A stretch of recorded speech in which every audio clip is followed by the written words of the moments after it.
Number 3, and last.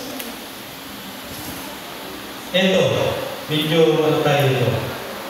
Pray those who abuse you. Ipanalangin mo ang umaapi sa iyo. Sa verse 28c ng ating pong binasa.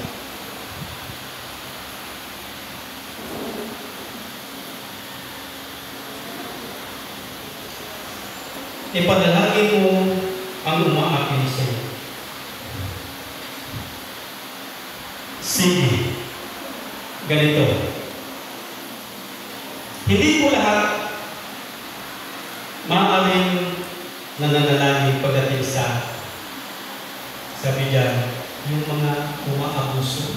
Yung parang umaapi sa iyo, sabi na, pray those who abuse you. Kapag mayroong tao umaapi sa iyo, ipinapanalangin mo ba sila? Amen? Parang hindi tayo maka-amen, ano? Kasi pag sinabing amen, meron lang kasunod niya. Anong klaseng panalangin ang ipinapanalangin sa Panginoon? Pero ito yung sinasabi sa ating, sa Lord the Lord. Ipanalangin ang umaapi sa inyo. Minsan napakahirap talaga, di ba? Napahirap na ipanalangin mo yung umaapi sa iyo. Napakahirap. Kasi pag pinalangin mo, anong klaseng panalangin ang ipinapanalangin mo? Minsan, baka nanalangin na, sila, mangyari mo sa kayo, nangyari siyo. Ay, hindi na maganda yun, di ba? Hindi na maganda yun. Pero ito, kadalasan, kapag mayroon tayo, yung naalaman mo na mayroong taong nagkaroon na sa mga loob sa'yo, o mayroong taong nagkaroon ka ng sama na loob sa kanya, ito yung kadalasan sinasambit natin. Kahit pagkakas tayo ng Panginoon, ito yung kadalasan sinasambit natin. Bahala na sa kanya si Lord. Tama? Bahala sa kanya Panginoon. Yung parang, yung gano'n natin, yung galit natin, parang inaasa natin kay Lord. Na Lord, bahala ka na sa kanya. Kasi, at tanong, ano yung motibo? Ano yung motibo na pagsabi mo po na kapag ikaw ay may nakaaway, yung motibo na bahala ka na sa kanya, Lord, bahala ka, ano yung motibo mo? Ito yung word na bahala ka na. Kasi nakalitin yan sa ating motibo yung word na bahala ka na, di ba? Kasi pag sinabing bahala ka na, hindi iwasan kasi sa Bible, meron nakalagay. Yung sabi ni Lord, sa akin ang paghihiganti. Di ba? Sa akin ang paghihiganti. Ngayon, pag nagsabi ka, may kaway ka, sasabi mo, bahala na sa imong Ginoo. Parang sinasabi mo rin na, ang Ginoo na mamalo sa iyo, di naman kaya to.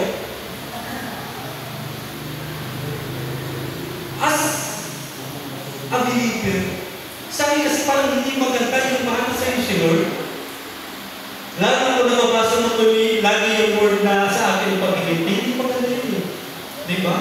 Hindi maganda sa isang mananampalataya na kapag tayo ay nagkakaroon ng problema o tayo magkaroon pag-aawa, yung sabi na, bahala ka na. Kasi, iwan po yung tinuturo sa atin ng Panginoon.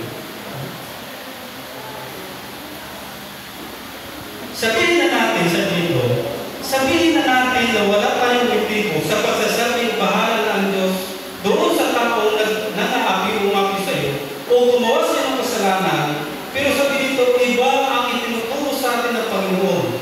At ito yung panalangin niya, o ito yung dapat ay panalangin sa mga umaapi sa iyo. Ano yung sinabi ni Lord sa Lucas 23, verse 34? Sinabi ni Jesus, Ama, patawarin mo sila sapagkat hindi nila alam ang ginagawa. Bago pa nangyari yan, bago pa si Kristo itinako sa krus, katakot-takot na pag-aapi, pag-alipusta, pagpapahina, ang ginawa sa kanya.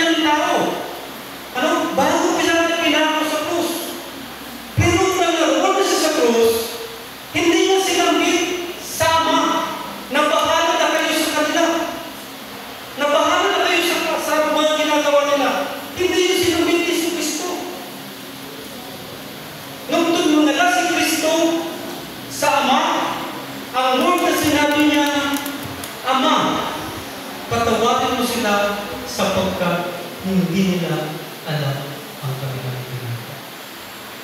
Kapatid, yun po yung word na bination Lord ni Christ nang siya ay tumingalas sa Ama at nanalangin, Ama, patawarin mo ko sila sapagkat hindi nila alam ang kanilang ginagawa.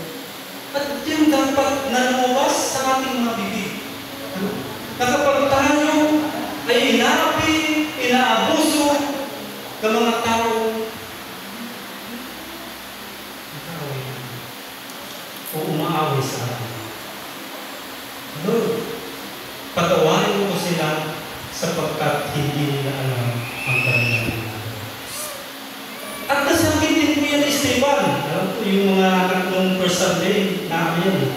Yung sinabi ni Esteban na pagkatapos na siya ay nagpahayag ng word ni Lord, ang ginawa ng mga tao, pinagbabato siya. Ano? Pinagbabato siya.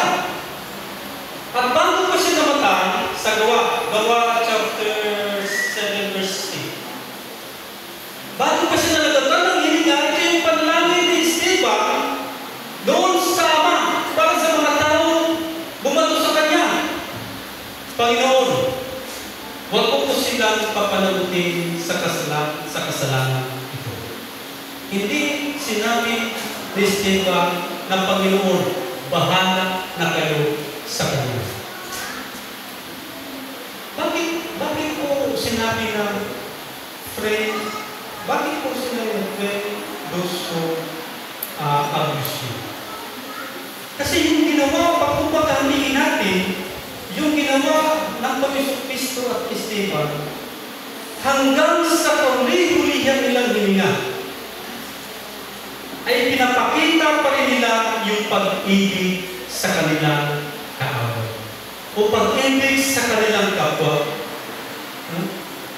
Hanggang sa huling hininga, ay pinapakita nila ang pagmamahal sa kanilang kapwa. Na kahit gaano ang kalaki, kahit sobra-sobra na, ang ginawang pangapi, ginawang pagpapahirap sa kanila, walang ibang nato sa kanilang isipan, kundi yung pagmamahal. At ayaw nila na may mangyari masama sa kanilang kapwa. At ito yung dalangin nila sa Panginoon. Na mag-isip Kristo at mag-isip sa'yo ginawa rin. Dalawang bagay lang. Sabi doon ni Kristo, Ama, patawarin mo sila sapagkat hindi nila alam ang kanilang ginagawa. At sabi ni Esteban sa panalangin, Panginoon, huwag mo silang papanagutin sa kasalanan ito. Kapatid, kung may umaapi pa sa akin, sasabihin pa ba natin na bahala na sa kanila ang Diyos? Kasi ang itinuturo sa atin ni Jesus, idalangin natin ang mga umaapi sa atin, patawarin sila sa kanilang ginagawa dahil yung agarapat tulad ng ginawa ni Jesus at ni Esteban. Now, sa pagtatapos, ano po yung challenge dito sa atin? Ano yung challenge? Ano yung challenge na masasabi natin dito? Kadalasan, napapakinggan ko lang ito sa ibang mga tao. Hindi ko dito siya.